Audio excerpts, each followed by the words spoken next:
नमस्कार दोस्तों, और इस वक्त की सबसे बड़ी खबर निकल के आ रही है। महंगाई भत्ता को लेकर फाइनल डिसीजन हो चुका है और इसी के साथ पेंशन में भी कई बड़े बदलाव किए गए हैं, जो कि हर किसी के लिए जानना बेहद ज़रूरी है। महंगाई भत्ता और पेंशन को लेकर बहुत ही बड़ी खबर है, जो कि सभी केंद्रीय कर्मचारी और राज्य कर्मचारी और पेंशनरों को जानना बहुत ही ज़रूरी है। इससे पहले अगर आपने हमारे चैनल को सब्सक्राइब नहीं किया है तो हमारे चैनल को सब्सक्राइब कर लें और इस वीडियो को लाइक शेयर ज़रूर करें। सरकारी कर्मचारियों को बड़ी सौगात दी है, एडवांस और डबल वेतन वृद्धि का मिलेगा लाभ। जानिए इसके नियम। केंद्रीय कर्मचारियों के लिए ये बड़ी खुशखबरी है। निश्चित पदों एवं दायरे के कर्मचारियों के लिए सरकार ने एडवांस और डबल इंक्रीमेंट की घोषणा की है। यदि वे निर्धारित मापदंडों पर खरे उतरते हैं तो उन्हें ज़बरदस्त फ़ायदा मिलेगा। केंद्र सरकार ने हाल ही में नाइट ड्यूटी करने वाले कर्मचारियों के लिए भत्ता बढ़ाया था। अब नए आदेश के चलते कुछ कर्मचारियों को एक और बड़ी राहत दी गई है। सरकार ने स्टेनोग्राफर्स के लिए वेतन वृद्धि की सौगात दी है। इस संबंध में आदेश जारी कर दिए गए हैं। नए नियमों के अनुसार वे स्टेनोग्राफर जिनकी नियुक्ति शॉर्ट हैंड स्पीड 80 शब्द प्रति मिनट के आधार पर की गई थी, उन्हें अब 100 शब्द प्रति मिनट के मापदंड के आधार पर एडवांस इंक्रीमेंट दिया जाएगा। यदि कोई स्टेनोग्राफर 120 शब्द प्रति मिनट के शॉर्ट हैंड टेस्ट को पास कर लेता है तो उन्हें सीधे डबल एडवांस इंक्रीमेंट का लाभ दिया जाएगा। यह स्पीड टेस्ट आधिकारिक रूप से विभागीय अधिकारियों द्वारा आयोजित किया जाएगा। नए नियमों में यह भी प्रावधान है कि यदि किसी स्टेनोग्राफर की नियुक्ति 80 शब्द प्रति मिनट की गति से शॉर्ट हैंड टेस्ट के आधार पर की गई है और वह सीधे 120 शब्द प्रति मिनट के टेस्ट को पास कर लेता है तो उसे भी 2 एडवांस इंक्रीमेंट का लाभ मिलेगा। केंद्रीय कार्मिक प्रशिक्षण मंत्रालय द्वारा जारी आदेश के अनुसार यह स्पीड टेस्ट विभागीय अधिकारियों द्वारा आयोजित किया जाएगा। पूरा आदेश देखने के लिए यह पूरी वीडियो देखना आपके लिए आवश्यक है। जहां तक एडवांस इंक्रीमेंट की राशि की बात है, यह मूल वेतन यानी बेसिक पे के तौर पर अतिरिक्त रूप से जोड़ा जाएगा और इसे समस्त भुगतान संबंधी प्रक्रिया आदेश नियमों के रूप में भी शामिल किया जाएगा।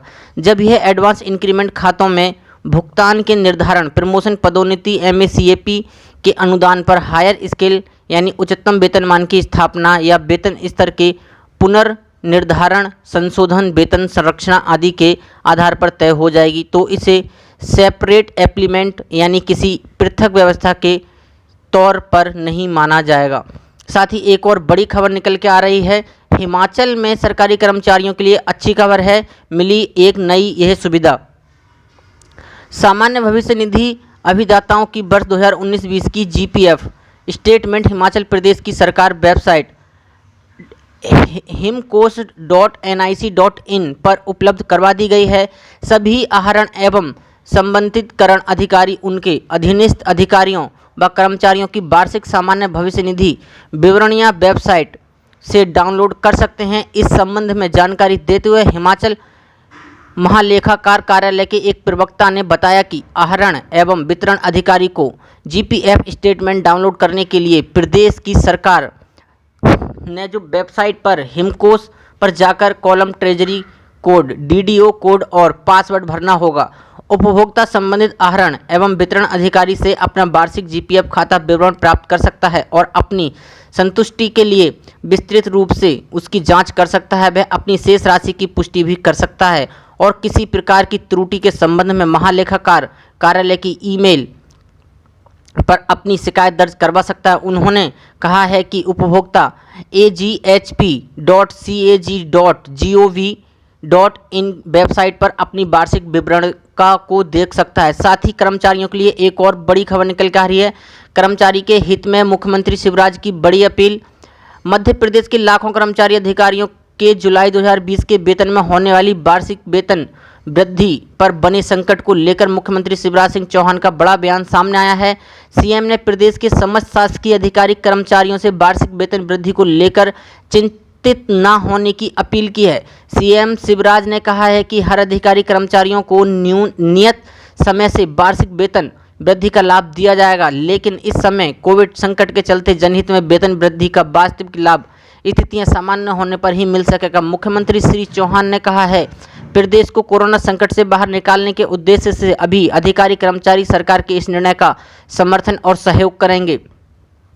मुख्यमंत्री श्री चौहान ने कहा है कि इस समय मध्य प्रदेश कोरोना संक्रमण के चुनौतीपूर्ण दौर से गुजर रहा है। सरकार ने कोविड-19 से बचाव में अपनी पूरी ताकत झोंक दी है। एक और राज्य के बजट का बड़ा हिस्सा स्वास्थ्य सेवाओं और अन्य कोविड कार्यों पर खर्च हो रहा है। वहीं दूसरे ओर आर्थिक गतिविधियों में कमी के कारण राज्य की आय में कमी आई है। मुख्यमंत्री ने कहा है कि हमारे अधिकारी कर्मचारी शासन व्यवस्था की रीढ़ की हड्डी हैं, जिन्होंने हर कठिन समय में सरकार का हमेशा साथ दिया है। सरकार भी अपने कर्मचारियों का वाजिब हक और हितों दोनों सुनिश्चित करने के लिए ना कभी पीछे हटी है और ना कभी पीछे हटेगी।